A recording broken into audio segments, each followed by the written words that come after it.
Magandang gabi, Philippine Air Force. Alamin natin ang magiging lagay at taya ng panahon ngayong araw ng Huwebes, 30 July 2026 at para sa mga susunod na mga araw. Sa kasalukuyan, ang easterlies o yung mainit na hangin na nagmumula sa dagat Pasipiko ang makakaapekto dito sa bahagi ng Northern Luzon. Samantalang ang ating binabantayan na low pressure area sa labas ng ating Philippine Area of Responsibility ay huling namataan kaninang alas 3 ng hapon sa layong 1,455 kilometers silangan ng Eastern Visayas.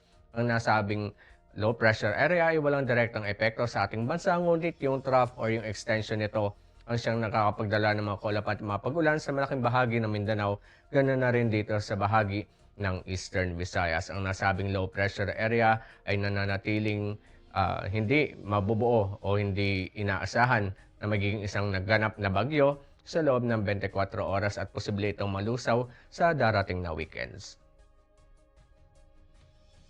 At para sa ating general area forecast, asahan natin na ang Metro Manila at ang buong Luzon ay makakaranas ng bahagya hanggang sa maulap na kalangitan na may pulupulong pagulan, pagkidlat at pagkulog. Samantala sa Visayas, ang Eastern Visayas ay makakaranas ng maulap na kalangitan na may kalat-kalat na pagulan, pagkidlat at pagkulog, at ang nalalabing bahagi ng Visayas inaasahan naman ang bahagya hanggang sa maulap na kalangitan na may pulupulong pagulan, pagkidlat at pagkulog.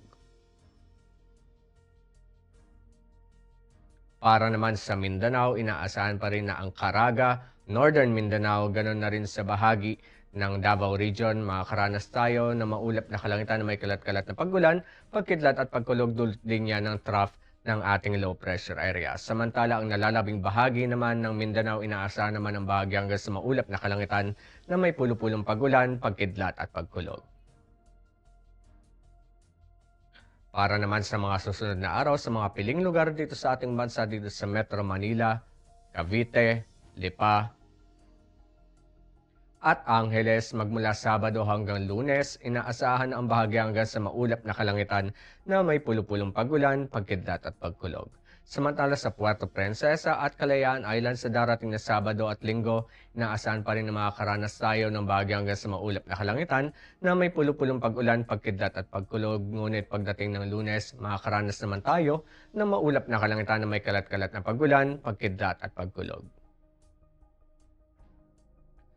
Para naman sa Mactan, sa darating na Sabado, magkakaroon pa rin tayo ng bahagi hanggang sa maulap na kalangitan na may pulupulong pagulan, pagkidlat at pagkulog, at sa darating namang Linggo at Lunes, inaasahan naman ang maulap na kalangitan na may kalat-kalat na pagulan, pagkidlat at pagkulog. Samantala sa Zamboanga, magmula Sabado hanggang Lunes, inaasahan naman ang bahagi hanggang sa maulap na kalangitan na may pulupulong pag-ulan, pagkidlat at pagkulog.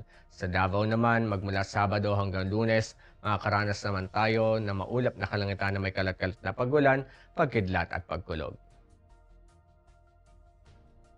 Ang haring araw ay lulubog ng 6:26 p.m. at ito naman ay sisikat bukas ng 5:39 a.m. At para sa ating moon illumination, 99% decreasing. At para manatiling updated sa lagay at taya ng panahon, i-follow lamang ang Air Force Weather Center sa aming mga official social media accounts. Yan lamang pong latest update mula sa ating lagay ng panahon. Sa ngalan ng aming commanding officer na si Colonel Hermelino T. Calubiran Jr., PAF GSC, ako po si Staff Sergeant Celso Puedes, Philippine Air Force, Weather Broadcaster ng Air Force Weather Center. Muling magandang gabi, Philippine Air Force.